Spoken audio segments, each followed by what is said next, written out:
talking about today.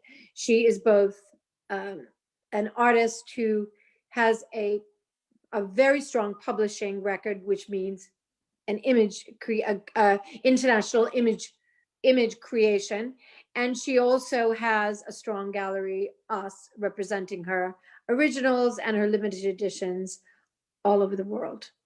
So and we also have some examples that we're going to be talking about later, both in the I think in the slideshow, yes, Anastasia, and also physically here. Absolutely. We have several images as examples of what we will be talking about next.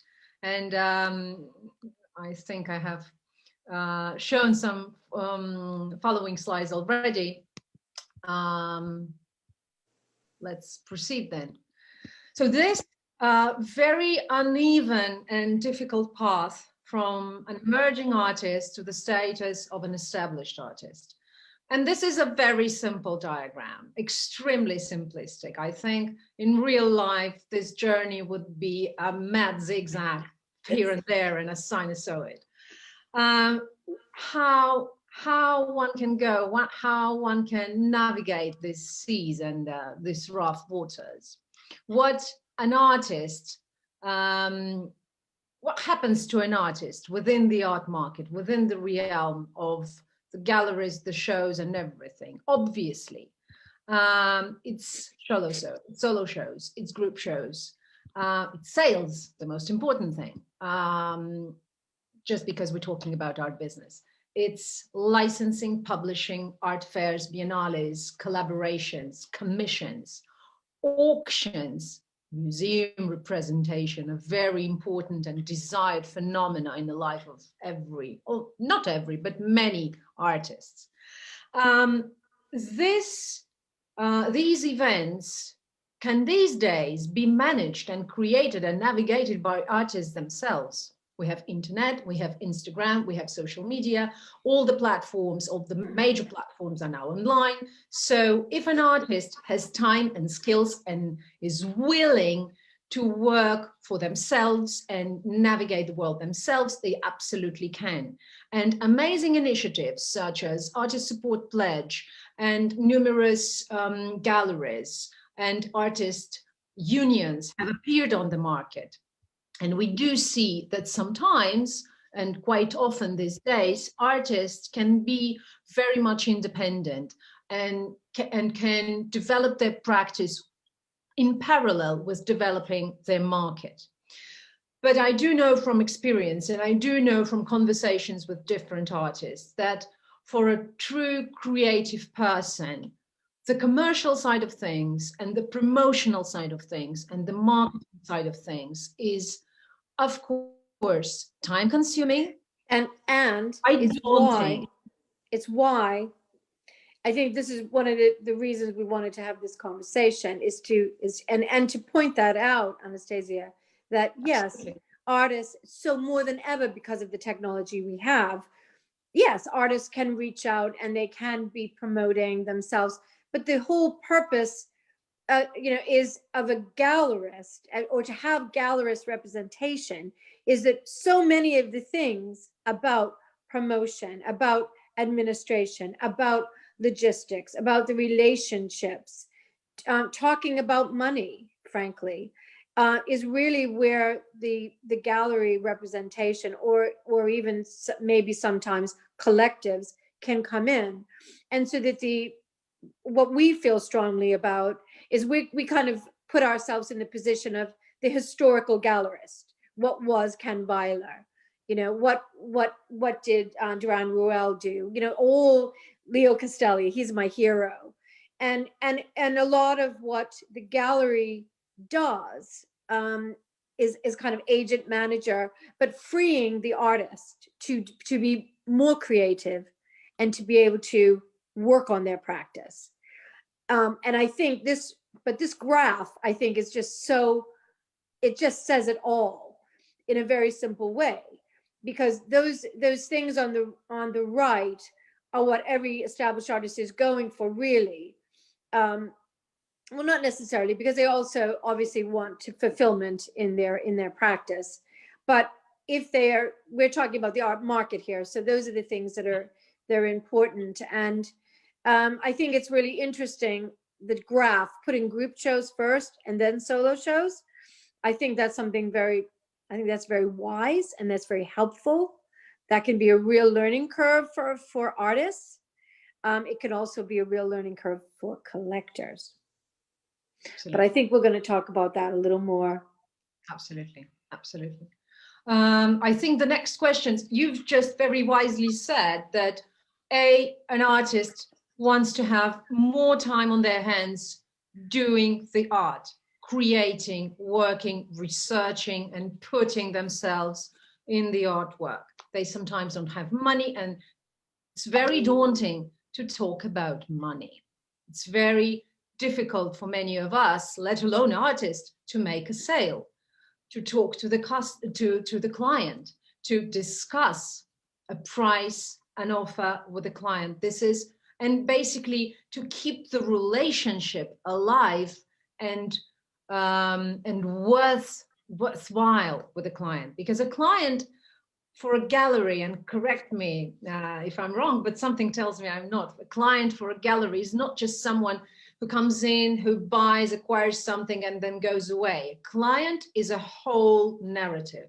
It's a story of a relationship. It's a story, quite often, of a build-up of a collection.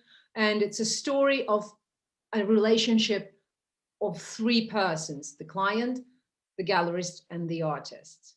Yes, and I think we're going to do later in the Zoom program, we're actually going to do a whole series on collectors making a difference, which will be I think very interesting for our audience as well, because we really, like, I think all good galleries, we really value all our relationship with collectors, small, large, emerging, established.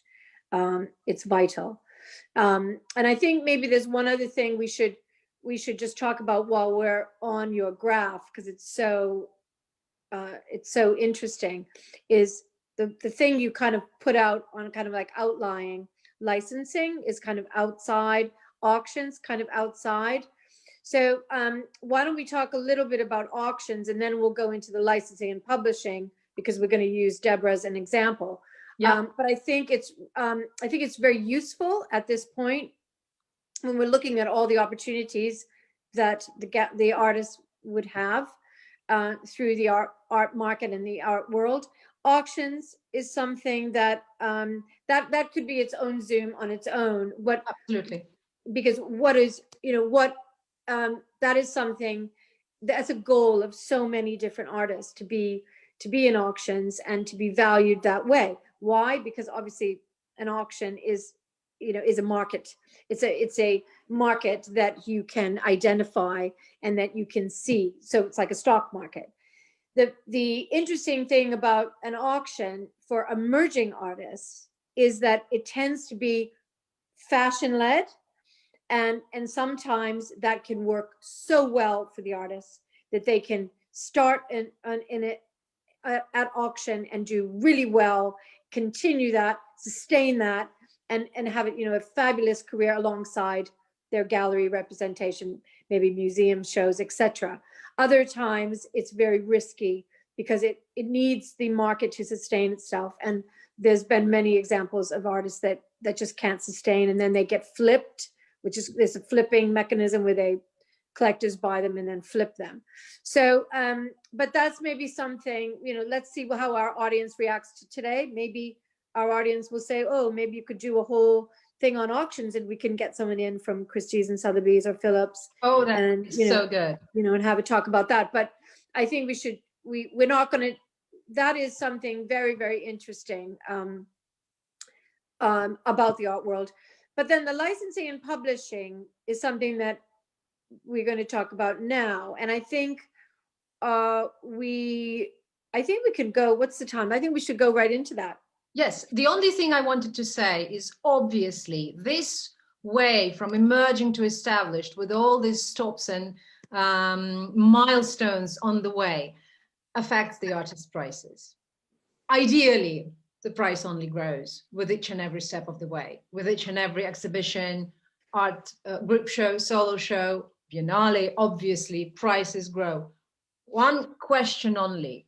Is it all, I mean, it's a market, a free market, and we're free to assign a number to an artwork, a price to an artwork. But would we be able to just pick a price that we would like to sell an artwork at, Cynthia? Or should we kind of test the market and see what the market can sustain? Are you asking the question of how do we Yes. How do we know that this price is justified? So how do we set prices, or how do we advise on pricing? Both. Yeah, that again, that could be a Zoom on its own, but the best way I think to think about pricing is, what is the market bearing? That's one side, because some of you may know I was a former economist. But the other thing is to look at where you are in your career, if we're talking about artists, where they are in their career, what they have achieved so far, what kind of financial input is required for their art. In other words, their studio, their materials, and then have a good gallerist advisor that you can speak to. Art colleges also help with this, and look at comparatives, and then kind of look at what your colleagues are selling a similar artworks for in the emerging sense, and then make sure that it's a good affordable price. I think is always very good for an emerging artist, to be affordable and to be able to justify the pricing. Then I think it's going to be a question of when the artist is moving along in their career, how again, comparatively comparing to the other artists that are working in a similar field. The outlier to this is, as we were saying, the auction, because if an artist is picked up by a massive gallery, for example, and then has some very successful auction and develops an auction record, yeah, that's different. So that is like going to be like the graph is going to go one way. Yeah. But and pricing is really important, and I think we're going to talk about that a little bit now with concrete examples. Yes, absolutely. On the example of Deborah Azzopardi, a fantastic artwork. Shush, a very famous artwork. This is the details of the original acrylic on board, and you see the very impressive price range for this artwork of 2008. And the reason why this artwork is now worth, yes, this is Cynthia showing us the artwork on the cover of a catalog. What's the reason of such a price? It's because the artwork has at some point been picked up by the IKEA publishing team, and it's been published in millions of copies now, I believe. Mm-hmm. So how does publishing, some people say publishing is just basically giving away your art. It's just throwing it away out there. Some people say publishing is amazing because it serves as an entry point into an artist's body of work. It allows you to have the image, the vision of an artist at an affordable price if you can't allow yourself to acquire an original or a limited edition print. So we are now kind of touching several subjects here. Original art. Maybe move to show the limited edition as well. Limited edition. Here you go. It's an edition of 12. It means that this print has only been done in 12 copies.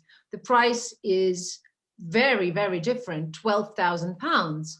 as compared to £350,000 for the original artwork. But let me say something, is Yeah.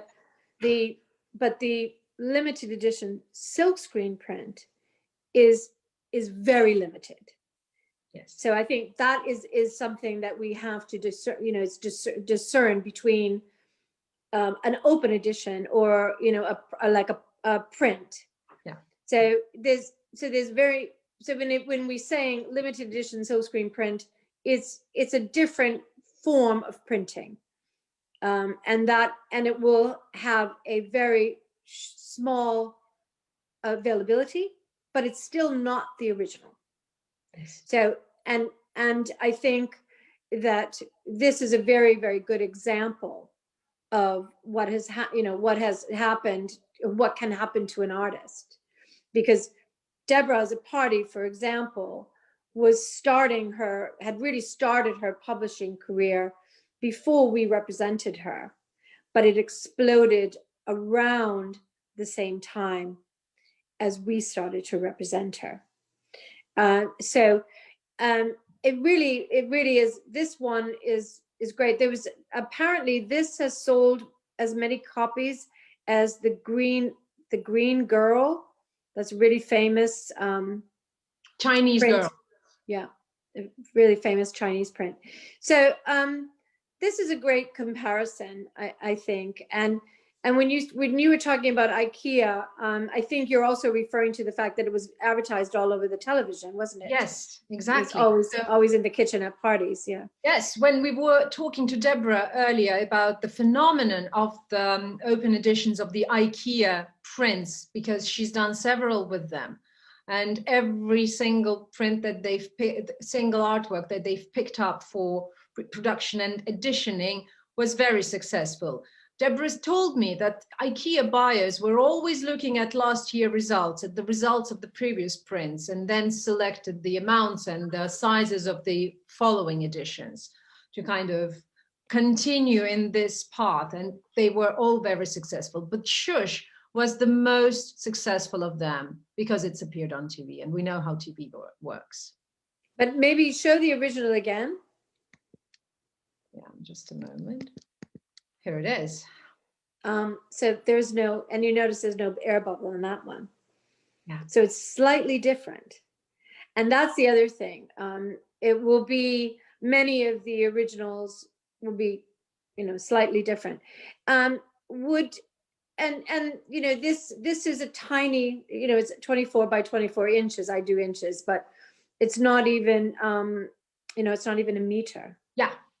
It's 61 by 61. It's not enormous. It's not very big. And I think there's another thing to say about this, because I know there's some questions in the chat room.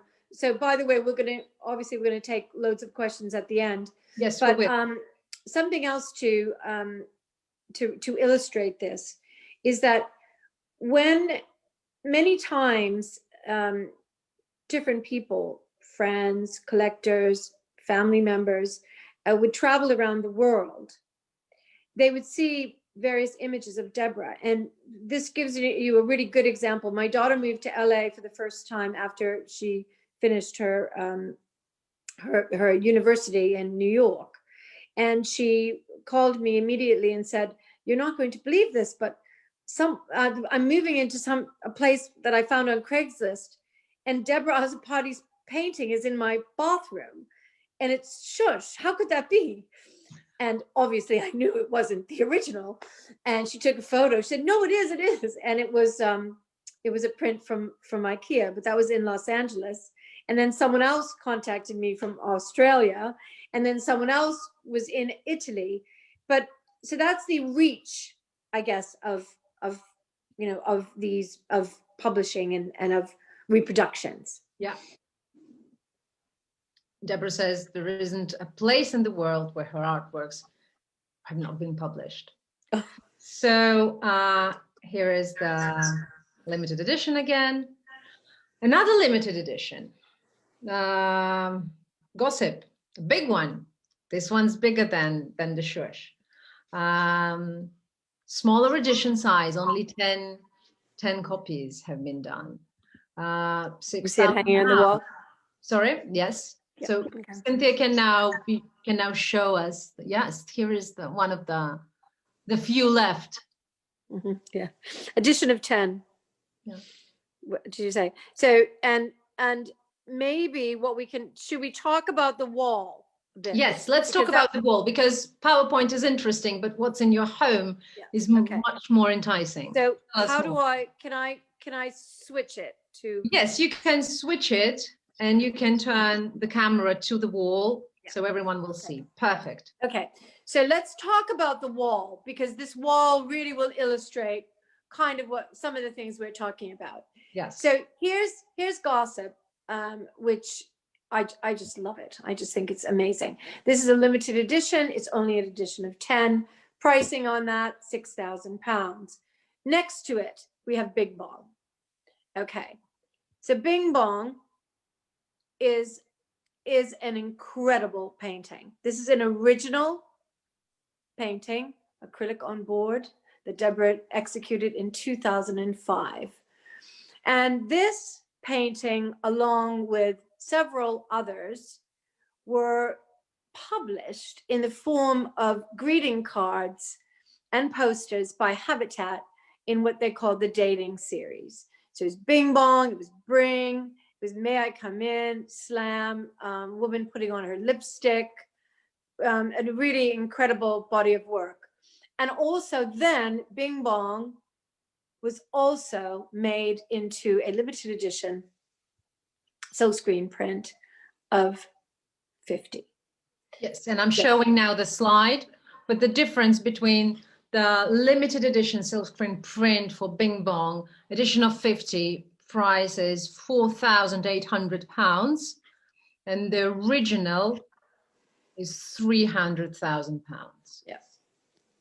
Again, the power of a huge edition, of an open edition, which Habitat greeting cards gave and justified the price for the original. And then and the edition of 50, we still have availability. It's absolutely gorgeous. Obviously, the artist has signed and numbered them. They are valuable. They were created because the other thing about and I'm sure many people on this call know this, but I'll just say it anyway, that with a silkscreen print, every one of those silkscreen prints has to be done at the same time. Yes, because they have to be they have to be done so that the colors are matching, and so they're it's not a it's not a printing press. It's a real artistic creation, really. So then what we're going to do is we're going to move here. This is one of my absolute favorites of Deborah. It's called Side Exit, but I like to call it Exit Stage Left, like something out of the theater. Yeah. Where is he going? What is he doing? Is he running from someone? Has he done something naughty?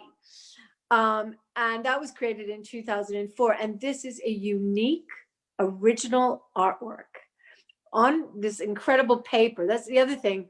Paper. What is paper? Paper is so different for an artist because these papers are, they're actually really heavy. But I just think this has just so much movement. It's brilliant artwork. And then the one below it is called Femme Fatale. And this, one woman putting on her nail varnish. How many of us do that sometimes? I did my nails today, the first time since lockdown, I must say. But this is another one. This is unique. It's an original artwork. Absolutely gorgeous. But the pricing on them, you're going to say, well, wait a minute, that's 8,000. That's original. That's 10.5. That's original. But these have not been published. Will they be published? That's the question. That's a question. But that's, the artist that we're talking about has a huge body of work. So there, at any time, her work might be published. A piece of her work might be published, maybe not. But a lot of our collectors that have bought Deborah Azzopardi's work have bought originals that have not been published, limited editions, and then very lucky, some of them have bought works that were not published and that have become published. Deborah says that she is always and very often ahead of time because she's had artworks that have been picked up for publishing 5, 10, 15 years after she's created them, she's painted them. So yes, it is unpredictable, and yes, an original can at some point become a fantastic investment just because a publisher selects it for yet another edition. And I think this is where we maybe could say, I guess you could ask the question, well, does this matter? Do you, if you're an artist, an emerging or established, does it matter to you if you're published? Do you need to be published? Do you want to be? That is not, that's really something that each artist has to decide. And we have a question about that in the chat. I will just go swiftly to the question because it ties in to what Cynthia is saying. Joy is asking, did as a party get royalties or a fee from IKEA for publishing her work? Where was it published? On the website or in the catalogue? Okay, so I can comment on that, Joy. Basically, how the I don't know how every publishing deal or publisher works, but if it's going to be done properly, the artist has to get, has an agreement, and then they give their reproduction rights, and that would be for a fee. And then it's all negotiated between the publisher and the artist. We, as her gallerist, we're not involved with that at all. So I don't actually know, but I do know that it's legal that the artist gets rights and gets money. But how that's negotiated, that's something private, and I'm not really sure how it could be different for different artists. I think that's a fair answer, isn't it? Yes, absolutely. As per your question, does the artist need to be published? I think it very much depends on the artist, because some would love to. Some say, no, I want to only do originals and maybe limited editions, which are controlled by myself and my gallerist. And I don't want any open, unlimited editions. I don't want any licensing. I don't want my artwork on a beach towel or, I don't know, on a t-shirt, on a sweatshirt. Some say, no, I want my work on a beach towel. Or a poster, or even because even, sweatshirt. Even museums, they have to get permission from the artists if they're going to be doing posters that, and it's sold, for the benefit of the museum. I think I want to do one other thing here. I'm going to show an interesting example of, I know we're mainly talking about Deborah, but I think I should, while I have the audience here, show the work of Twema Patti. Absolutely. Because Twema Patti now is also just been published. And Twema is 82 years old. We had her first major career, her career retrospective. First ever. In between lockdowns, when was that? October. It was October last year. Yeah, it's October 2020. I don't even. Tiny week in October, between lockdowns, managed to jump in. And she has been an artist. She graduated from art college in the 50s, went to Belfast College of Art, and then went to Central St. Martin's in the 50s. And all this time, she's been a practicing artist, and she has just been picked up by a publisher. And I have to say, she's thrilled. But it took quite a long time. Will she, at her age, see any financial benefits? Who knows? But will she see maybe more recognition? Maybe. So that's another example. Should we talk about Love is the Answer and then open it up to questions? Let's talk about Love is the Answer, and then let's go straight to questions, because there is an exciting discussion going there, and I want to make it public and involve All right, everyone. I'll just show one more. One last brilliant example. So this is the print that Cynthia is showing. Tell us. Okay, so this is called Love is the Answer. What an amazing piece. I could cry sometimes. It's so beautiful.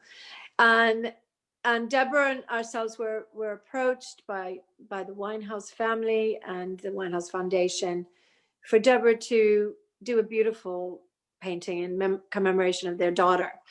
And the first one that you showed, that was the original painting.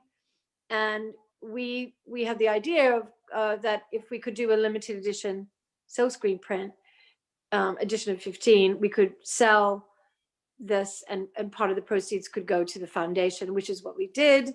And Deborah signed the artwork alongside the parents of Amy Winehouse. So this is signed by all of them, and it's also has hand. You can probably see the platinum leaf on the earrings, and that is was applied by Deborah's hand. I mean, she's not the silk screener. She goes to a wonderful printer who does this, but that's applied by her. And so the limited edition, I think there's some other publishing that has gone on with this, but not involving us. But it's in it, because that's the other thing. Frankly, sometimes with publishing, it's a great way of raising money for charity, because if you have more recognition, maybe more people will be willing to have it if there's a charitable element there.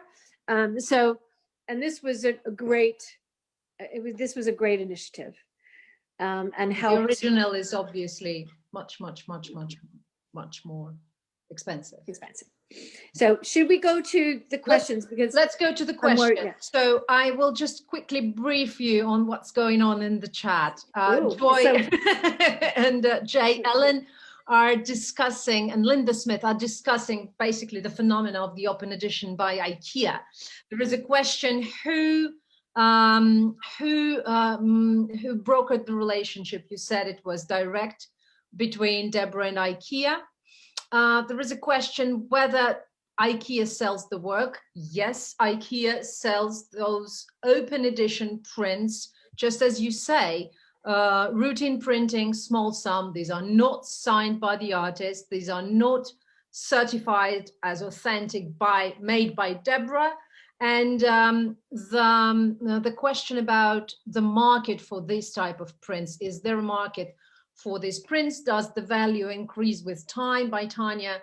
The IKEA prints, I'm afraid, would not be that. Well, you don't know. Maybe, it's because I think that open editions, I think that's another question, right? Yes. About the open editions. Yeah, let's maybe discuss what's the difference. Yeah, because in open editions, there can be some that are certified by Deborah. That doesn't mean they're going to be very select limited editions, but they could also have certification. Will they ever, I mean, the thing is, will any art ever go up in value? Who knows? But I think it's more, I mean, really, as a former economist, I would look at the publishing route as a way of recognition, image recognition, artist recognition, and I think it's really a nice democratic way of people to be able to enjoy art. How many people around that were in the audience, when they were in high school or in their college room, or I have posters. I mean, I'm a gallerist, but I have posters of Monet and Morisot, and I can't afford ever in my life afford any of their work.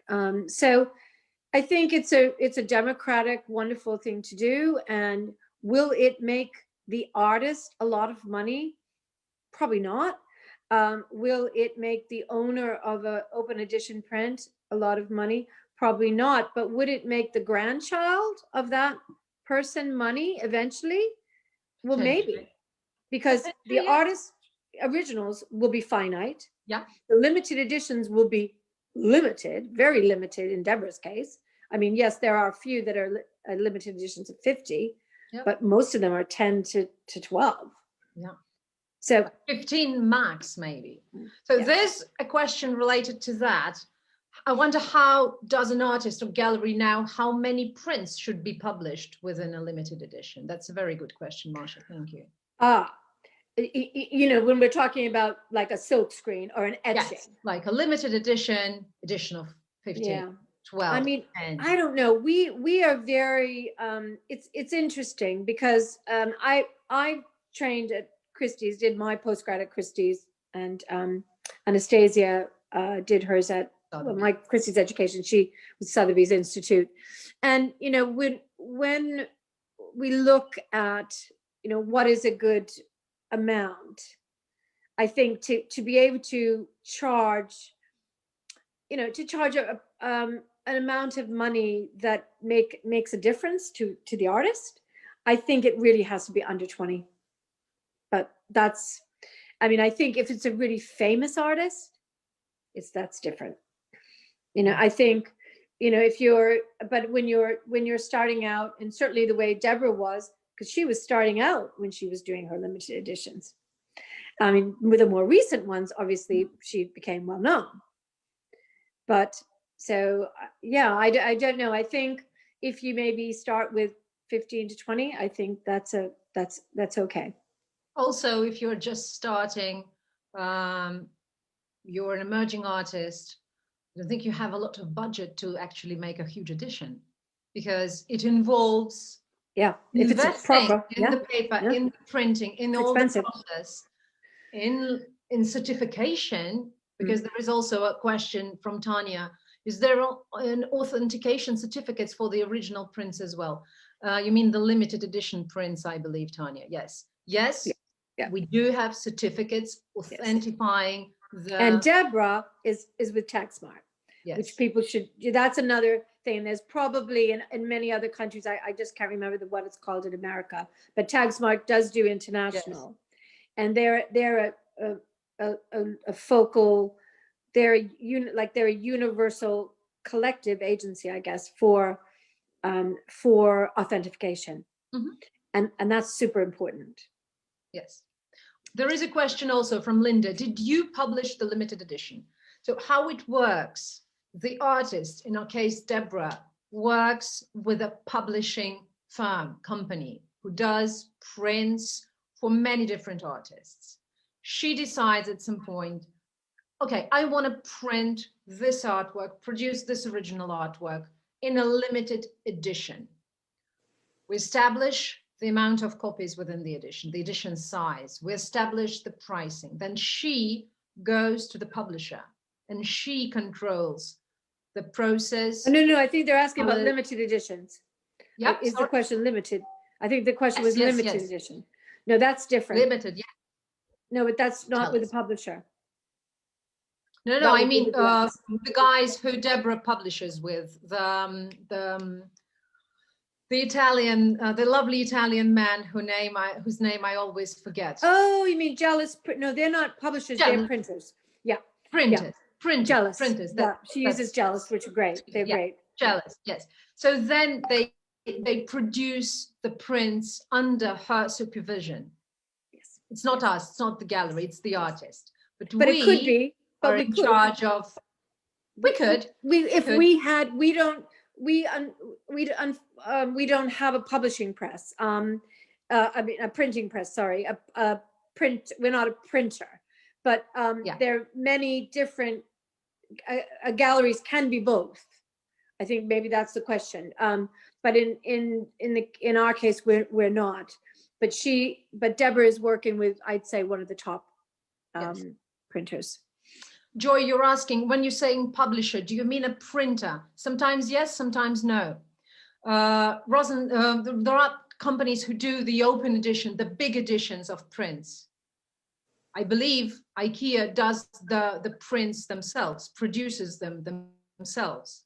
But But that in they case would of, be, yeah, but they would have her. So, you know, in the case of someone like Deborah or many other artists, they would have someone that controls and represents them of on the course, publishing side, kind of like how we represent her on the gallery side. yes, yes. But then And the printer, such as Jealous Prints, they are not the publisher. no, They no. just There's print. someone was asking about a national law. Yes, Yes, there is a discussion, also a very important one, by the way. If someone acquires, who decides if the original artworks can be published after they are sold, the artist or the owner of the artwork? And then the artists in the comments discuss that oh, sometimes a publisher can take the artwork from online and then print no, that's illegal. illegally. That's illegal. That's illegal. That's illegal. Illegal.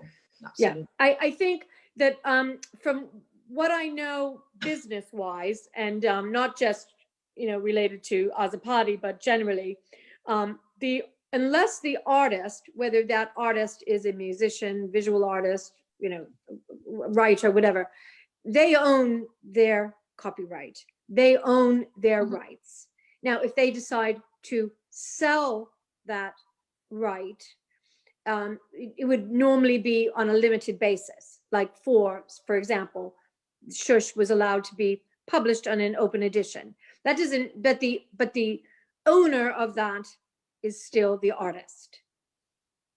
So how, you know, but you could, I suppose you could, if you wanted to, sell your rights fully to I don't think many visual artists would do that, but you could. But if someone is just picking up, or the owner, like say the person that bought the original of yes, we sold the original of Gossip, for instance, ages ago. That client, that collector, cannot sell the rights to that piece. They own that work, but they don't own the rights to reproduce it, if that makes any sense. What if I acquired Femme Fatale? It's not published, it's the original. I'm buying it, it's hanging on my wall, and then a publisher says to Deborah, we would love to reproduce that. And she says, oh, but the lovely Anastasia has just acquired it. So will the publisher then come to me and say, can we print? Can we publish? Or no, they will go via Deborah anyway. Yeah, you don't own anything. You own the original work. Yes. But you don't own any rights to reproduction. But so yes, it can happen. But you do get the right to sell that work if you wanted to, probably in the future, a lot more than you bought it for. Yes, yes, because this lovely Femme Fatale would be, her market would be growing if Deborah and her publisher decide. Now someone has asked a question about timing. Yes. I have to leave, but thank you for the trouble to organize. Yeah. Rights still are limited on time. After so many years, it's expired. Now what is that? Isn't that illegal? Rights. Isn't that a legal question with artist reproduction? Yeah, artist resale rights. Yes, it is. Okay. So isn't it 70 years? I think depends on the country. Depends on the country. And also it's very important, if we talk not about limited edition prints, but I think any artwork created, signed by the artist. Some artists signed with agencies who take care of artist resale rights. Yeah. So then a living artist will get a percentage of the amount for which the artwork will have been sold at the secondary market. And this is a very important thing to do. But that's a whole nother discussion. That's a whole another story, secondary market. We're now only talking about the primary market because we as a gallery only deal with the primary market. But that is an interesting question about the secondary market, and it's why artist resale rights was established obviously it started in Europe, because so many of the artists' families of those very famous artists received nothing on resale. nothing in the when as the art was increasing in value. Yeah. So I think that's how it was called droit de suite, and that came in Europe, and then it came in Britain. But it's a complicated thing. It's like a 70-year rule. I think there's also the same kind of rule in terms of music rights and yes. Joy says, I understand the role of a publisher for books. Is it analogous for art prints? In a way it is, because yes, publishers select their portfolio of prints that they deal with.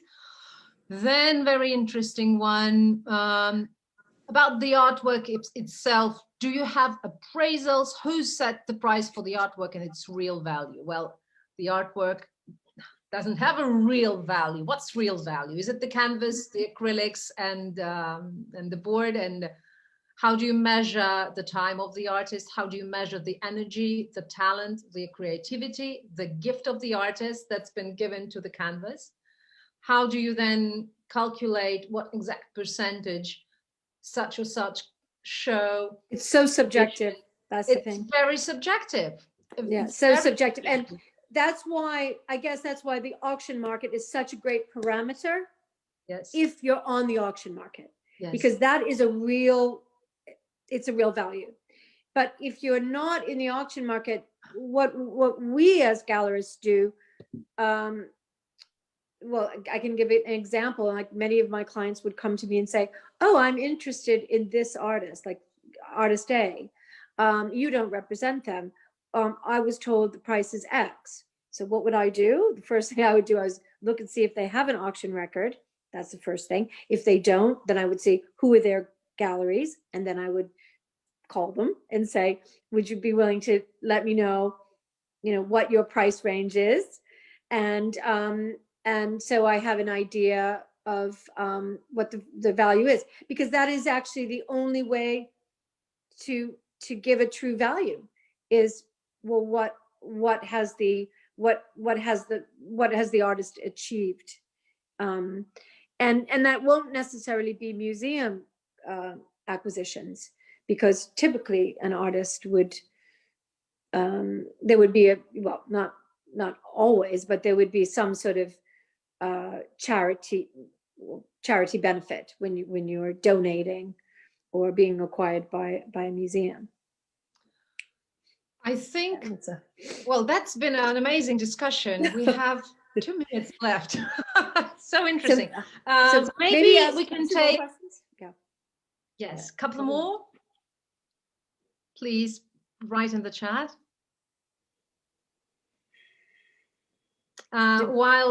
Yes, okay. Screen printing can be mass produced. Does the increase in number of artworks on the market decrease its value? Do you mean, Joy, do you mean the decrease in the value of the original artwork? Yes, okay. Screen printing can be mass produced. Yeah, but that's an interesting question. Screen printing. It depends what kind of printing. Yeah. I think that's that's probably a whole discussion in itself. Printing could be another whole Zoom. But when you say screen printing can be reproduced, do you mean the silk screen print that was printed by a reputable publisher, signed by the artist, etc., could then be taken somewhere and reproduced? Yeah, so that would not have value. So unless the artists themselves said, okay, I'm willing to allow that printer, and I'm willing to, and to be really honest, I don't think anyone we would work with would do that, because yes, it would decrease the value. You're absolutely right. I think last question, 2 questions in one, and it's a whole other topics, to be honest. What would be your advice for emerging artists to gain recognition, to become an established artist? Question number 1. Question number 2, what makes an artist's statement stand out? Ooh, that's 2 huge ones. Cynthia, do you want to answer the first one, and I will answer about the statement maybe? Okay, I was just answering someone on the chat. Sorry, say that again. Sorry. What would be your advice for emerging artists to gain recognition to become an established artist? The advice. Yes. Okay, and there was a second part to that question? The or no? second question is, what makes an artist's statement stand out? Pick one, Okay. and I'll answer the other one. Okay, I think I'll do the first one. Okay. I think that, to go from emerging to established, just like in life, there's a journey. Just like in a career, there's a journey. In relationships, there's a journey. So within that journey, you can be an emerging artist, frankly, at any age.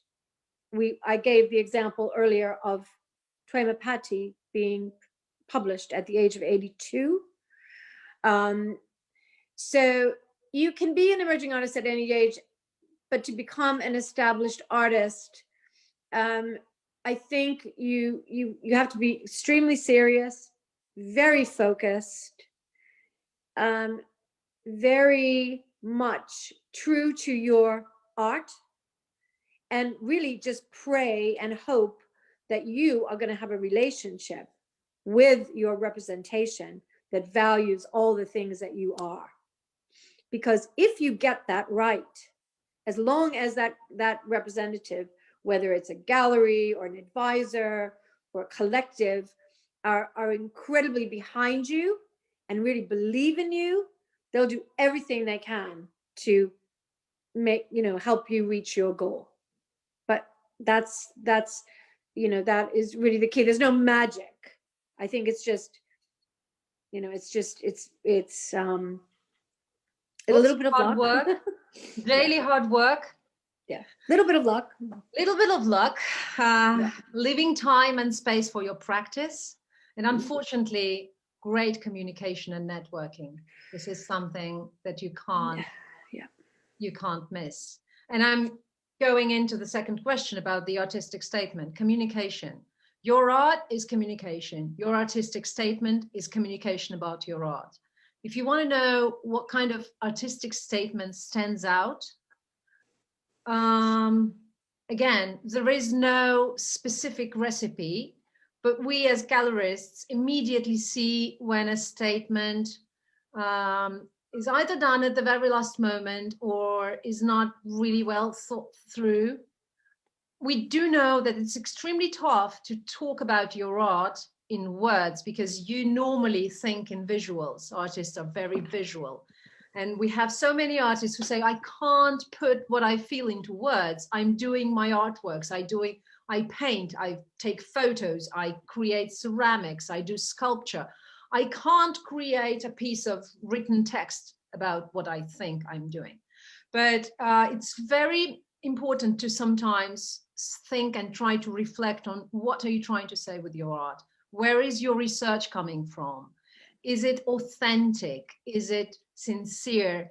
Is it, can you explain what you're doing to a 6-year-old child? I think if you can, then your statement is fine. I think, can I just Yes, jump please. in there? Mm-hmm. Jay Ellen just said, better to get someone else who knows you really well to write your statement. That is a great, if that's a great Sometimes way. can help tremendously well. Yeah, it's someone, but they have to believe in you. They can't be like, oh, it's going to be a spin, because the spin aspect, that's PR. And that's where your representation, whether it's your gallery advisor or whatever, they come in.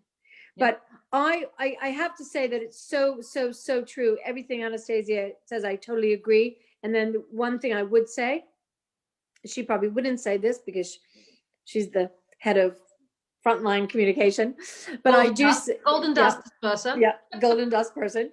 So I would say, and I do say this to the artist, look, even if you think that what you're sending us is absolute grammatically incorrect and just horrible, it has no punctuation, we don't care, because what's the most important thing is to have anything from the artist, from their own mouth, from their own hand, that says what their aim is, what their artist means to them. And when we look at the young masters, for instance, well, that's been incredible. because we get applications where we have, the last time in 2019 we had 850 applications, and we said to every single artist that applied, you have to say something about your art.